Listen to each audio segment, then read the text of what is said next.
नमस्कार दोस्तों, stock market studies में फिर से एक बार आपको बहुत बहुत स्वागत है। तो आप सब लोग कैसे हैं? तो मुझे जरूर कमेंट्स करके बताना। तो आज मैं आपके सामने एक आईपीएस के बारे में डिस्कशन करूंगा, क्योंकि बहुत दिनों से मुझे कमेंट्स आ रहा था, सर आप पहले कंटिन्यू आईपीएस के बारे में मतलब डिस्कशन करते थे। तो बहुत दिनों तक आईपीओ के बारे में डिस्कशन नहीं किया, क्योंकि बहुत सारे आईपीओ तो मार्केट में आ चुके हैं और बहुत सारे आईपीओ आने वाले हैं। तो इसीलिए मैं फिर से आईपीओ के ऊपर नया सीरीज स्टार्ट कर रहा हूँ, और जितने सारे आईपीओ आएंगे उसके ऊपर मैं वीडियो आपके सामने अपलोड करने का कोशिश करूंगा। तो आज का जो आईपीओ का डिटेल्स है वो बहुत इंटरेस्टिंग होने वाला है, क्योंकि आईपीओ जो है वो एक ऑफर मतलब ऑफर दिया जाता है, इनिशियल पब्लिक ऑफरिंग दिया जाता है।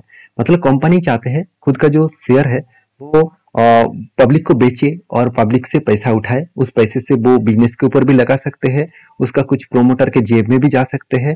तो एक कुछ भी हो सकते हैं। तो आपको कौन सा आईपीओ के ऊपर निवेश करना है, कौन सा आईपीओ के ऊपर एक पॉसिबिलिटी है कि उस आईपीओ के ऊपर अच्छा खासा गेन मिल सकता है, तो उसी के बारे में डिस्कशन करूंगा। तो आज का जो आईपीओ है वो बहुत इंटरेस्टिंग होने वाला है। तो इस वीडियो को लास्ट तक जरूर देखना, और अभी तक आपने चैनल को सब्सक्राइब नहीं किया तो जरूर कर लीजिएगा, क्योंकि कंटिन्यूसली मैं हर स्टॉक के बारे में और साथ ही साथ आईपीओ के बारे में, मार्केट के अपडेट्स के बारे में हमेशा आपके साथ डिस्कशन करता रहूंगा।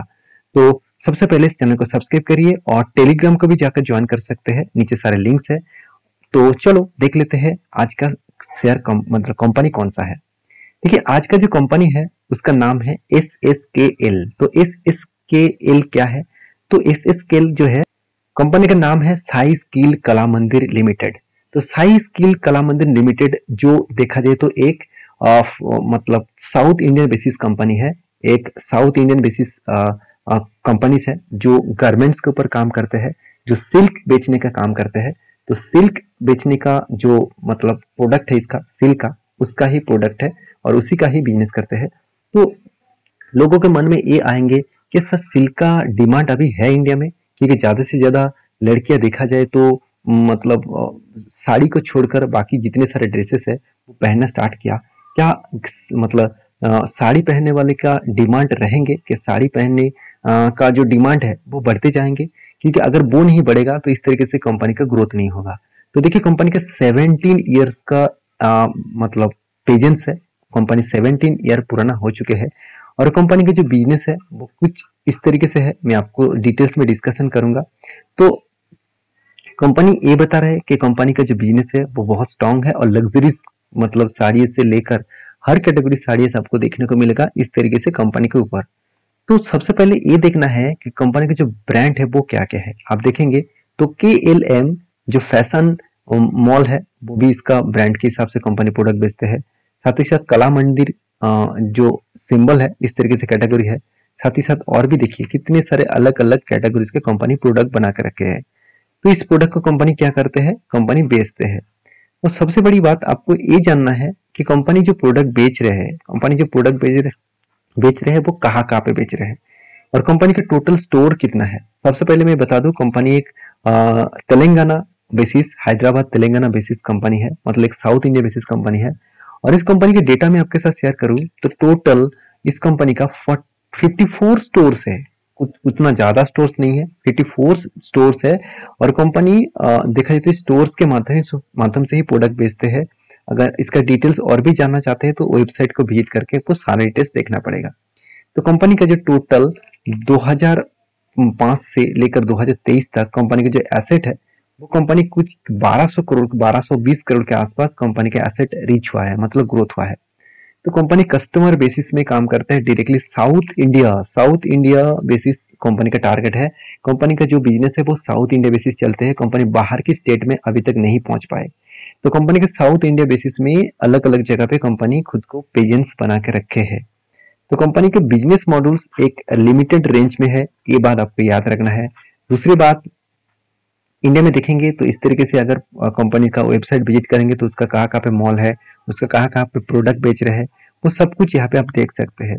तो कंपनी का जो ब्रांड है वो अलग लेवल का है। तो इस ब्रांड के हिसाब से काम नहीं चलेगा, कंपनी का परफॉर्मेंस भी देखना होगा। तो चलो परफॉर्मेंस के बारे में डिस्कशन कर लेता हूँ। तो कंपनी के परफॉर्मेंस दिखाने, कंपनी के बारे में कुछ जानकारी यहाँ पे देना चाहता हूँ। देखिए, कंपनी साई स्किल कला मंदिर जो आईपीओ आने वाला है is a book of build issues of 1200 crore, मतलब 1200 करोड़ का टोटल इशू ले मतलब ले आना चाहते हैं कंपनी, और 1200 करोड़ का टोटल इशू ले आना चाहते हैं। उनमें से आप देखेंगे तो कंपनी ये बता रहा है कि फेस इशू जो रहेगा 2.7 करोड़ का शेयर्स, और जो एग्रीगेटिंग है 600 करोड़ के आसपास ऑफर फॉर सेल रहेगा, और बाकी 600 करोड़ के आसपास वो मतलब जो एग्रीगेट है वो मतलब प्रोमोटर के जेब में जाएगा, मतलब ऑफर फॉर सेल मतलब प्रोमोटर के जेब में जाएगा, और बाकी पैसा जो है वो बिजनेस में रीयूज किया जाएगा। तो ये मुझे एक प्लस पॉइंट लगा, क्योंकि अगर पूरा का पूरा पैसा प्रोमोटर के जेब में चला जाता तो मैं सोच लेता कि प्रोमोटर खुद इस कंपनी से माल बेचकर, मतलब खुद का जो इन्वेस्टमेंट है उसको माल को बेचकर वो इन्वेस्टमेंट से पैसा लेकर भागना चाहते हैं। तो एक प्लस पॉइंट है इस कंपनी के हिसाब से। और कंपनी की जो डिटेल्स है वो मैं आपके साथ शेयर करूंगा, और एक एक करके सारे डिटेल्स को देखिए। सबसे पहले देखिए कंपनी का जो आईपीओ का जो डिटेल्स है, उसका फेस वैल्यू ₹2 के हिसाब से 210 से 222 तक इसका प्राइस रेंज रहेगा, और कंपनी के 67 शेयर्स आपको खरीदना होगा एक लॉट में। कंपनी का टोटल इशू रहेगा करीबन 1200 करोड़ के आसपास, 5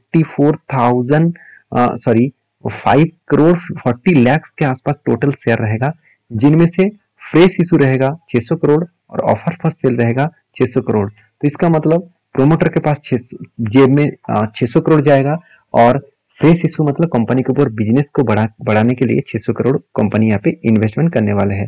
तो इस कंपनी के प्रोडक्ट के बारे में बात करें तो जो कला मंदिर प्रोडक्ट है उसके ऊपर आप देखेंगे तो अलग अलग जैसे सिल्क, कोटा, कोरा, खादी, इस तरीके से प्रोडक्ट्स, कॉटन जैसे प्रोडक्ट बेचते हैं।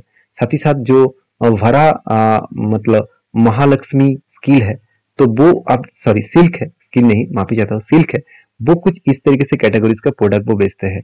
उसके साथ साथ जो मंदिर इसका जो प्रोडक्ट है, मतलब मंदिर का जो ब्रांड है, उसमें बनारसी से लेकर पटवाला, उसके साथ अलग अलग प्रोडक्ट कंपनी बेचते हैं। तो कंपनी का जो प्रोडक्ट है वो आप देख सकते हैं, जो KLM फैशन मॉल्स मतलब मॉल है, उसके ऊपर भी कंपनी वेस्ट वेयर मतलब वेस्टर्न जो गारमेंट्स है वो वुमेन्स, मेन, चिल्ड्रन हर कैटेगरीज का प्रोडक्ट बेचता है। इसका मतलब कंपनी गारमेंट बिजनेस में और उसके बाद सिल्क बिजनेस में अलग अलग कैटेगरीज में खुद को रिप्रेजेंट बना चुके हैं। तो कंपनी की जो खासियत है वो तो मैं आपको दिखा चुका हूँ, अभी जो मेन पॉइंट्स है वो देखना बहुत इंपॉर्टेंस है। देखिए कंपनी के रेवेन्यूज के बारे में बात करूँ, ध्यान से इस चीज को देखना। कंपनी के रेवेन्यूज के बारे में बात करूँ तो 2020 में कितना रेवेन्यू था, करीबन 1100 करोड़ के आसपास। 2021 में कितना, 600 करोड़, 670 करोड़ के आसपास बन चुके हैं। 2022 में कितना, 1100 करोड़, और 2023 में कितना, 1300 करोड़। इसका मतलब कोविड के सेकेंड टाइम में कंपनी का बिजनेस में बहुत ज्यादा इंपैक्ट आया था, इसलिए सेल डाउन हो गया था। बाकी देखा जाए तो कंपनी सेल्स लगातार बढ़ते गए, और एक्सपेंस भी कंपनी कंट्रोल में रखे, और उसके बाद कंपनी नेट प्रॉफिट जो कोविड के टाइम में 5 करोड़ हो गया था, वो बढ़ के आज हो चुके हैं 96 करोड़ के आसपास। मार्जिन भी बढ़ चुके हैं, 0.80 के आसपास मार्जिन था, आज वो बढ़ के 7% हो चुके हैं। तो मेरे कहने का मतलब है कंपनी में एक स्टेबिलिटी, स्ट्रेंथ आपको देखने को मिला है। और एक बात आप याद रखना, जब मार्केट बुल रन में होते हैं तो हर कोई कंपनी उस टाइम में आईपीओ लेके आते हैं, क्योंकि वो जानते हैं इस टाइम में आईपीओ लेके आएंगे तो हर कोई मार्केट में इन्वेस्टमेंट करना चाहते हैं, और उस टाइम में आईपीओ में भी लोग पैसा लगाना चाहेंगे। क्योंकि जब मार्केट बेरिश रन में है तो पहले से तो लोग भाग रहा है, तो क्या उस कंपनी के ऊपर खाक क्या आईपीओ मतलब लोग इन्वेस्ट करेंगे। जैसे एल आई सी फॉल मतलब फ्लॉप क्यों हो गया, क्योंकि LIC जब मार्केट बुल मतलब बेरिश रन में था उसी टाइम में आईपीओ लेके आए थे, तो LIC फॉल मतलब एक फ्लॉप साबित हो गया, और LIC आज भी लाइफ टाइम हाई के नीचे है। तो इस कंपनी के ऊपर मैं एक चीज आपको बता दूं, कंपनी BSE और NSE दोनों में लिस्टिंग होने जा रहा है। और कंपनी के डेट के बारे में बात करूं तो आईपीओ स्टार्ट हो रहा है, खरीदारी स्टार्ट होगा वेडनेसडे के दिन, मतलब कल से स्टार्ट हो रहा है, और आईपीओ का जो मतलब फ्राइडे सितंबर में खत्म होगा, फ्राइडे का दिन इसका खत्म होगा। इसका मतलब 3 दिन आपके पास रहेंगे आईपीओ खरीदारी करने के लिए। और बेसिक अलॉटमेंट जो होगा वो 27 तारीख आपको देखने को मिलेगा। अगर आपका आईपीओ नहीं मिला तो आपको फंड रिफंड किया जाएगा 29 तारीख को, और आपका डीमेट अकाउंट में क्रेडिट हो जाएगा। अगर आपको आईपीओ मिला तो 3 तारीख को आपको डीमेट अकाउंट में क्रेडिट हो जाएगा। लिस्टिंग दिन देखने को मिलेगा 4 अक्टूबर नेक्स्ट मंथ में, और cut off time for UPI mandatory confirmation जो है वो 5 PM तक, मतलब 22 तारीख को 5 PM से पहले ही आपको मतलब इन्वेस्टमेंट करना होगा आईपीओ के ऊपर, अगर आईपीओ में आप इन्वेस्ट करना चाहते हैं तो इस आईपीओ के बारे में सिर्फ एक ही बात कहूंगा, आईपीओ के सारे पैरामीटर्स मैं आपके साथ शेयर किया हूँ। मैं एक ही चीज कहूंगा, कंपनी इस सेक्टर में बहुत सारे बिजनेस है, तो इस कंपनी कितना ग्रोथ करेगा उसका पॉसिबिलिटी अभी से मतलब उतना ज्यादा देखने को नहीं मिला है। मगर कंपनी का जो परफॉर्मेंस है उस हिसाब से देखा जाए तो कंपनी अच्छा खासा एक लिस्टिंग गन दिखा सकते हैं, क्योंकि कंपनी कोविड के टाइम में भी लॉस नहीं किया और उसके बाद भी कंटिन्यूसली कंपनी खुद को बिजनेस को ग्रोथ कराते जा रहा है। तो मेरे हिसाब से इस कंपनी के ऊपर एज ए मतलब आईपीओ के ऊपर लिस्टिंग करने से मतलब आईपीओ को खरीदारी करने से पहले एक बार रिसर्च करेंगे, उसके बाद कोई डिसीजन लेना। तो आई होप वीडियो में आपको सारी जानकारी मिल चुका है। वीडियो अगर अच्छा लगे तो प्लीज लाइक करना, दोस्तों के साथ शेयर भी करना, चैनल को सब्सक्राइब भी करना। मिलते नेक्स्ट वीडियो में, तब तक के लिए अच्छे से रहिए, अपने ख्याल रखिए, धन्यवाद।